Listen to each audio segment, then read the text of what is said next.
Welcome guys, and the anatomy of the Eyes from Evangelion are kind of weird, but the main part I wanted to focus on today are the eyes. Now let's start off with the most interesting one and the one that sparked the idea for this video, Eva Unit 2. Now, I assumed that the eyes were the four green dots, as with what seems to be a lot of other people, but I was rewatching the scene from End of Evangelion, and I saw that there, when it gets destroyed, there are the two eyes up here, and then the two green dots down here. And obviously those don't line up. And I saw people saying that the panel could have slid down, but that still doesn't quite line up.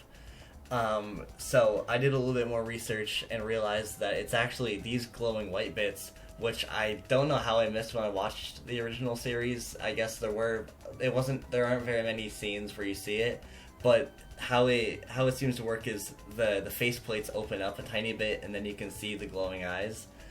Which then left me to wonder what the green bits were, and those, at least in the rebuilds, they are extra sensors, but that's just the rebuilds, not the original series. But that's it for Eva Unit 2. One weird case is the mass production Evas from End of Evangelion, who don't appear to have any visible eyes, which is true, they don't have any eyes, and they function more off of the dummy plug. Two more quick mentions I wanted to make were Unit 1, where we can see her head just without the armor, and Unit 3, where we just get to see the eyes glowing, and we never see without the armor, but we can pretty easily assume where they are. As you can probably tell, this video is a little bit more structured than my normal videos, nothing too crazy. I'll probably still stick to my normal, just chat a little bit, but I'll do one of these occasionally. I don't know, it was a little bit fun to put it all together. I guess one last kind of chatty thing I wanted to talk about was, as I'm reading through the Evangelion manga, it's really fun noticing all the little differences. I've mentioned this in the past, but like how Asuka's introduced, kind of skipping like the part of her and Shinji meeting on the boat and instead of meeting at the like a vending machine. Just trimming like a lot of the fat that a lot of the show like kind of has in the way, and it overall is a little bit more streamlined to follow. And I also noticed that Shinji a lot of the time will just explain, like, he's a lot more open about how he's feeling, and he's not shy to say it most of the time, which, I don't know, it's just it's fun noticing these little differences.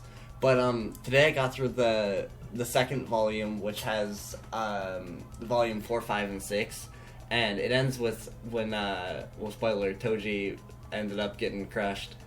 And I thought, well, this is like one of the biggest story differences so far, at least, where instead of Shinji not knowing who the pilot for Eva Unit 3 was, and then like just not wanting to hurt an innocent person, instead he knows it's Toji in there and he doesn't want it to happen, which kind of makes it like a little bit more powerful with Shinji actually knowing who it is. Although I will say in the original series it was still a pretty good scene where Misato explains to Shinji like who it was inside.